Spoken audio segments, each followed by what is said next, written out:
Hello and welcome to The Reasons I'm Broke. I'm Daniel. And I'm Kelly. And we're going to go ahead and start off on the indie side. We got Marceline, number 4 of 6. That's Marceline and the Scream Queens. It's part of the Adventure Time, one of the Adventure Time spin-offs. Hope they do more. Maybe they'll give LSP her own book. That'd be kind of cool. Yes. So what'd you think of number 4? I'm starting to like the series a little bit less. I think there's not a lot going on. The covers are phenomenal, though, especially the variants.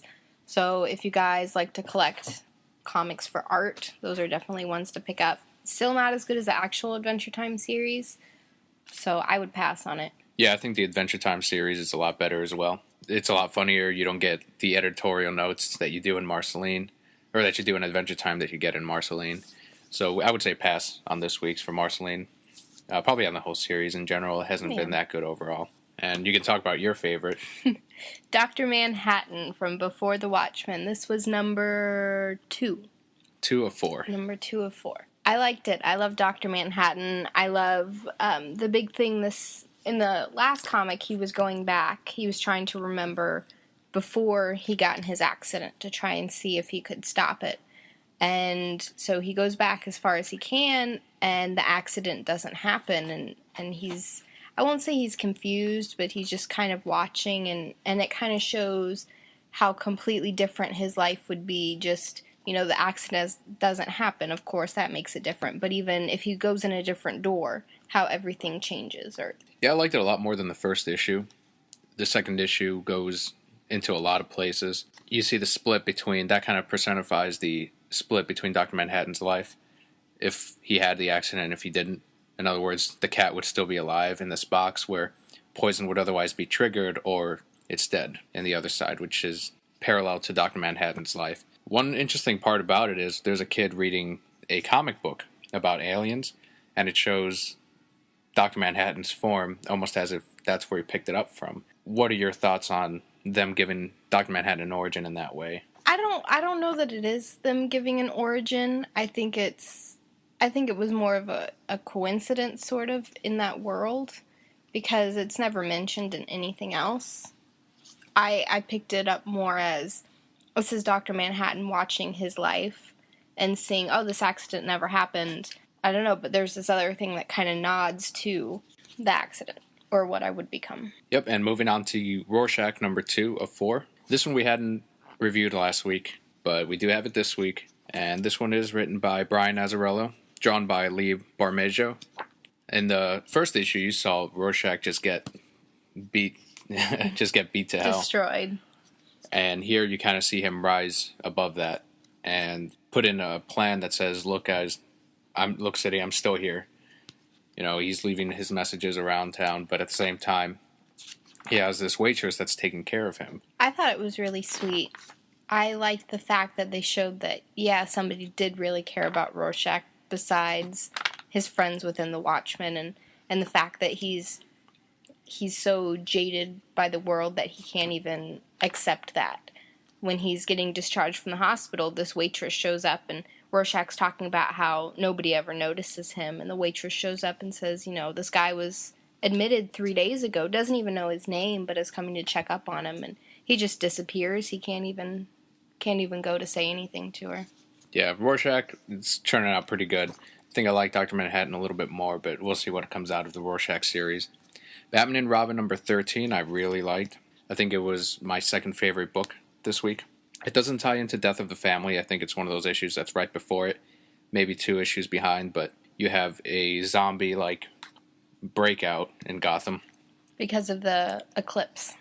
Right. There's a solar eclipse. And there's this great scene near the beginning where Batman and Robin are going up to maintain a satellite during the eclipse, and they just share a moment where Robin actually thanks Batman for showing him the eclipse, and there's more of that father and son relationship, which is what I like about the Batman and Robin series. It's not Batman and Robin, it's father and son, and it's Batman struggling to be a father, not just to be Batman. And at the same time, they're hunting down Robin, right? They're hunting Damian down. Yes. Talia. Yeah, Talia put a $50 million, $500 million bounty on his head. And Batman saying, no, you're not allowed to go out. Stay in the Batcave. and that's him being a parent, and I love that. And of course, Damien is Damien, so he's not going to listen to him. He's going to go out, and supposedly he needs to be out there to fix Gotham and to help his father out. I really like that new aspect of Batman, of him trying to be a father, because you see how he tries, but he just messes up all the time. And it makes for some great writing and some great stories. Yeah, we talk about Death of the Family all the time in the Batman series with Greg Capullo, but the Batman and Robin is phenomenal. I mean, it's a great, great series. I think it's overlooked. More people should be buying Batman and Robin. Next, we have Batgirl, written by Gail Simone, and pencils and ink by Ed Benes. This is the beginning of the Death in the Family for Batgirl, and it's also the end of all the Nightfall stuff that we've been seeing so far. Did you feel like it was a little bit rushed? Just a little bit. I don't remember much of the Nightfall from before either, so maybe I just don't know much about Nightfall. This is my first experience with Batgirl, and I actually came into the series several issues into it. So I don't know much about her villains. Yeah, Nightfall is all about vengeance. She's a character that wants to make this man suffer, this man that skinned her family alive in front of her. And Batgirl, of course, being part of the Bat family, can't have her running around murdering citizens and kidnapping people just to torture them. And you kind of find out, well, I guess I spoiled who the villain is, but you do have a cameo from Batwoman. She appeared in the last issue as well. And before then, Batgirl and Batwoman did have a fight. And it does end with a little bit of a tie-in to Death of the Family. It does have the cover, that special die-cut cover of the Joker's face right in front of Batgirl's face, but it doesn't really. It says prologue, Death of the Family. I don't think it ties in enough. If you're just going to buy Death of the Family, I would not buy this book. I think you should skip it. I agree. If you're in the comic book shop, flip to the end, because I did like that last little scene with Barbara's mother. But other than that, I don't think it added to anything. And for our favorite book this week, Batman number 13. This kicks off the Death of the Family arc. And again, it does come with the die-cut cover. The variant was that great cover drawn by Greg Capullo where Joker's holding the mirror and putting on the lipstick. Very hard to find now. Most of us ended up with the die-cut cover, which a lot of people liked. I'm not a fan of. When you're flipping through it, you got this flap on the very back of the book. That's very easy to just kind of struggle over. It could get bent. I never liked die-cut covers, personally. The Joker's face is pretty awesome, but I think Greg Capullo's variant is a lot better. The writing in this, you're going to have to read this like 2 or 3 times because it's really that good. You see the return of the Joker after, I think, over a year of being gone, when his face was cut out by the doll maker, I believe. Mm-hmm. And finally he's returned. He's got his face back, and Batman's taking it very seriously. Joker's goal in this is to bring down the Bat family because he feels Batman is a lot stronger without Damian, without Robin, also known as Nightwing. I call him Robin. Batgirl, always be Robin. Red Robin, Alfred even. Joker just wants to do to Batman what he feels Batman did to him, which was create the Joker, and he wants to create a better Batman. You know, he says in it that the city deserves a stronger Batman, one without that weakness. So his whole plan is to just bring them all down one by one. Yeah, I really enjoyed this issue a lot. You get to see Joker reunite with Harley, which was my favorite part of it. How, Harley, who unconditionally loves Joker, is now, I would say, almost afraid of him and who he is now, because he's not the same Joker in this quest to make Batman better.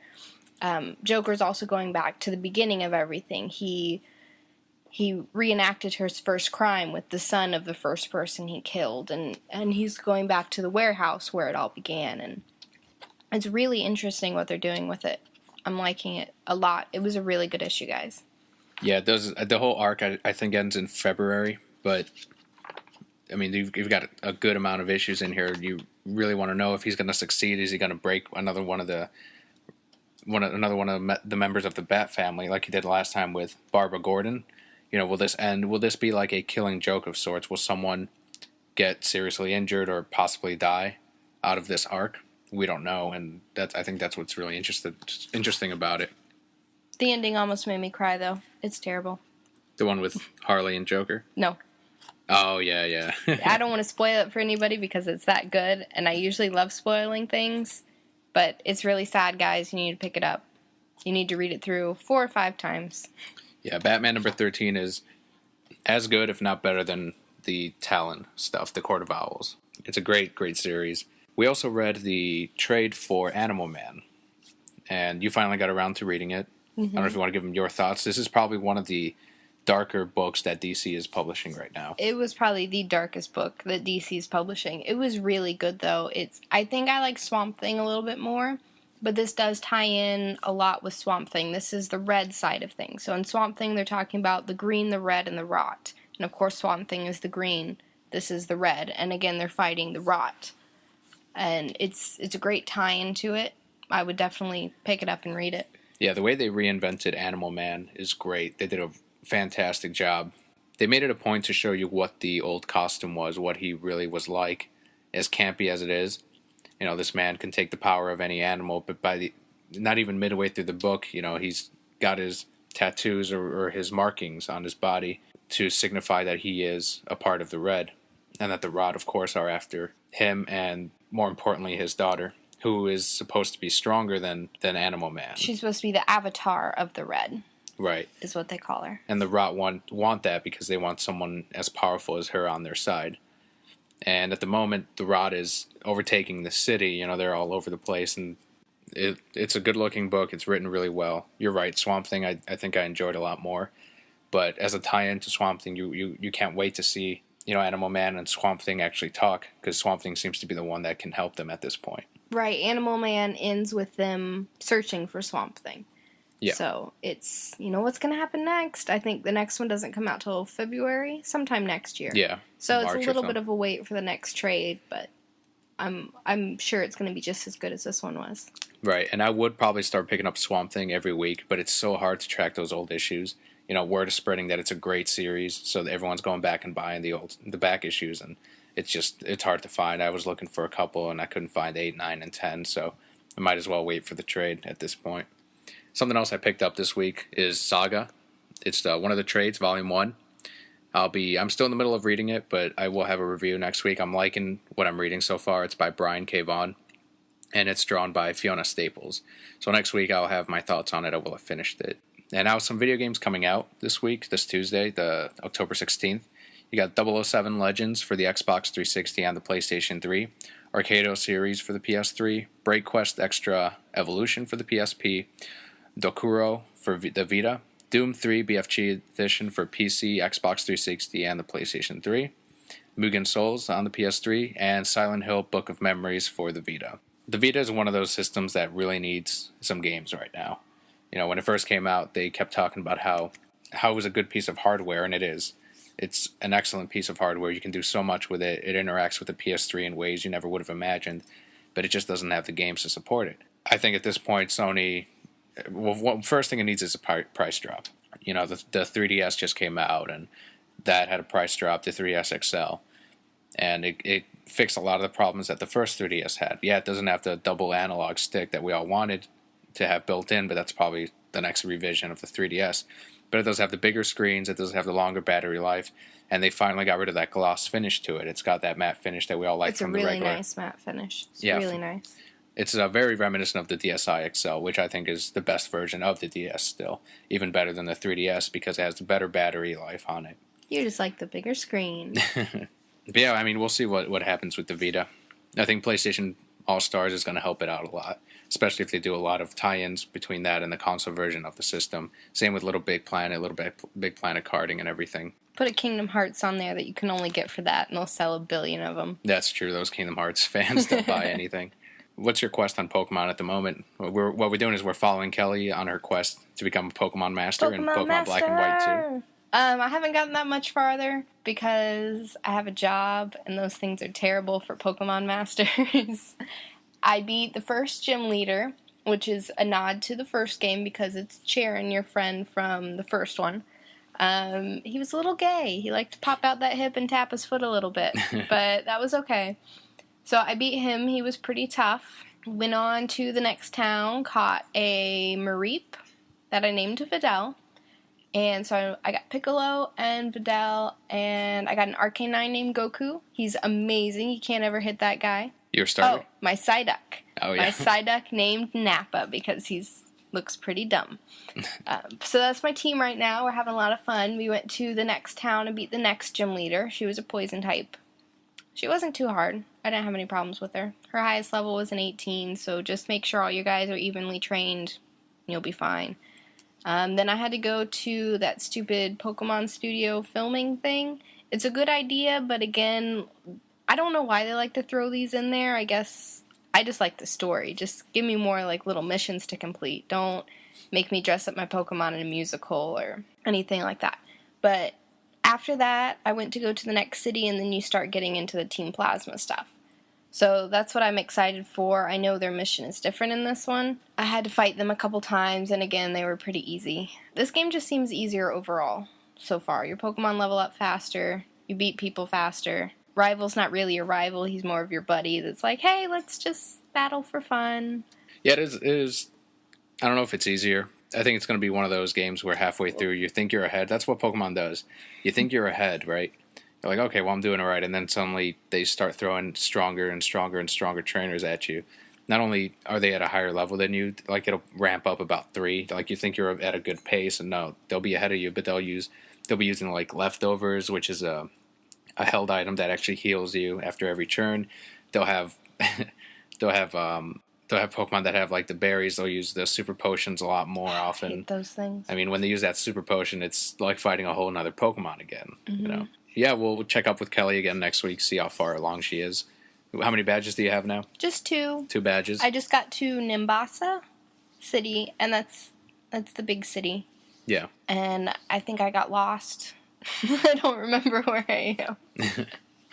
I'm supposed to be finding Plasma. Yeah, you'll find Plasma. I'm a little bit ahead of you.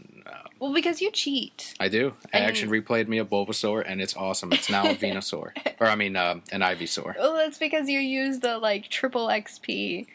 I've got an Ivysaur. I've got a Krabby. Those don't count. Those don't count. I've got a badass Krabby. No, those don't count. Oh, I can't wait till he learns Stomp. I have a Growlithe that I actually trained with my bare hands, not gave him steroids or whatever you want to call it. I did see Frankenweenie this week.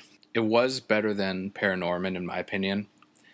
And that kind of upset me a little bit because I feel like Tim Burton's his best movies are behind him, which to me are the 2 Batman movies and possibly Sweeney Todd. I like Corpse Bride as well. I think the 2 Batman movies are going to be his best films. Not just because I'm a Batman fan, but as someone that had never read a comic book, he did a great job of bringing Batman from that, in the media, in television, and in movies, you always had the Adam West Batman, and this was the first time that you had a really dark tone to Batman in movies and then shows. That's why the animated series spawned off of that Tim Burton's success, which is great because the animated series is probably the best cartoon ever made. So when you have that spawn off of the Tim Burton movies, that's already like, you did good. And then the Frank Miller books were right before that too, which did that for comics. It brought Batman into that even darker, like every writer after that was like dark. Let's just make this as grim as possible because people are loving it. They like that Batman. And even today, it's not as, I don't think it's as bleak as it was with the Frank Miller books, but it's retained that feel to it. And Tim Burton did a good job on personifying that for film and bringing that forward. But yeah, the 2 Batman movies, Batman and Batman Returns, I think I like Batman more than Returns. Returns, they kind of gave him more freedom and to do what he wants, and that's why, he has 2 villains that are pale-faced and have stripes on. All that. But you did see Dougie Jones, one of your favorite actors. Love Doug Jones. He was one of the clowns that spins and runs away at the very end when all the clowns are leaving the Penguin in the Iceberg Lounge or whatever. Love Doug Jones. Yeah, Frankenweenie was... It was all right. It had some really good lines. One of my favorite lines, I think, is from the science teacher, which is modeled after Vincent Price. People like what science gives them, but they don't like the questions science asks. And there's a fantastic scene, I think it's my favorite in the whole film, where the parents, the ignorant general public, yes, the general public is ignorant, are all trying to get rid of the science teacher. Vincent's parents, Vincent is the protagonist, they're like, well, why don't we give the man a chance to speak for himself? So yeah, he goes up there and he pretty much calls every parent in the auditorium stupid.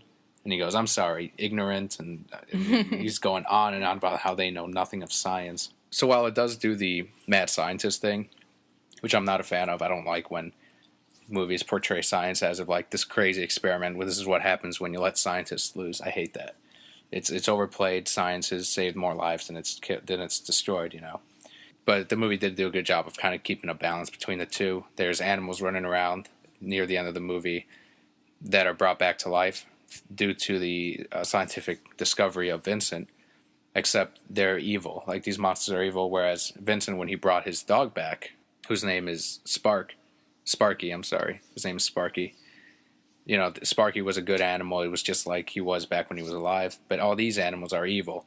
Why? Because these kids that brought these animals to life after they discovered Vincent's method were doing it out of greed for the science fair, right? And one of the things that I hated was Vincent Price's character, or the character that was modeled after Vincent Price says, it's not just the science that's behind it, it's all about the heart. And I'm like, no. The heart is not a factor in a science experiment. It's all about what you actually have in front of you. But no, because Vincent did it because he wanted his dog back and he was sad. Oh, then Sparky is good, right? But these other kids, they're doing it out of greed, so those magically came out fake. But evil magic. Yeah, but I mean, it is I guess it is fantasy with Frankenweenie. It's of course science fiction. You don't just electrocute an animal and it comes alive. We've never brought back things to life like that, the way that the movie portrayed it. I guess I would recommend it. I would personally wait for it to come out on Netflix. I know a lot of people that are big fans of Tim Burton loved it. I thought it was just okay. It was short enough to the point where it didn't give Tim Burton a chance to just get out of control and silly with his movies like he often does, where it's just the plot unravels and it doesn't go anywhere. This one kind of has that moment near the end when all the animals are running around loose. It's still better than Paranorman. It probably is the best stop motion picture that came out this year compared to Paranorman, or what was that one with the sea captains, the pirates, where Charles Darwin is on the ship. Oh, Pirates Band of Misfits. Yeah, I didn't like that either. Oh, I laughed. I guess Frankenweenie's the best in my opinion. I don't know which one you like. You didn't watch Frankenweenie, but between Pirates and Paranorman, which one did you like more? I don't know that I compare them. I guess the Pirates one. Tim Burton's best stop motion is still going to be Corpse Bride. I'm not going to say Nightmare Before Christmas because he didn't direct that, and that's because he was doing Batman Returns, so Corpse Bride is still his best. I don't know what Tim Burton's going to do next. I'm not going to look forward to it. I think that's all we have for this week. Next week, again, I'm going to finish Saga. We're going to keep following you on Pokemon, and we should have some good books. To sum it up, Batman number 13, check it out. Also, please find us on Twitter, @ReasonsI'mBroke. Let us know what made you broke this week, #ReasonsI'mBroke. And let us know how we're doing, how we can improve. There's definitely room for improvement. Leave your constructive criticism down below if you're watching this on YouTube, or just tweet us on Twitter, once again, @ReasonsI'mBroke. I'm Daniel. And I'm Kelly. Thanks for listening.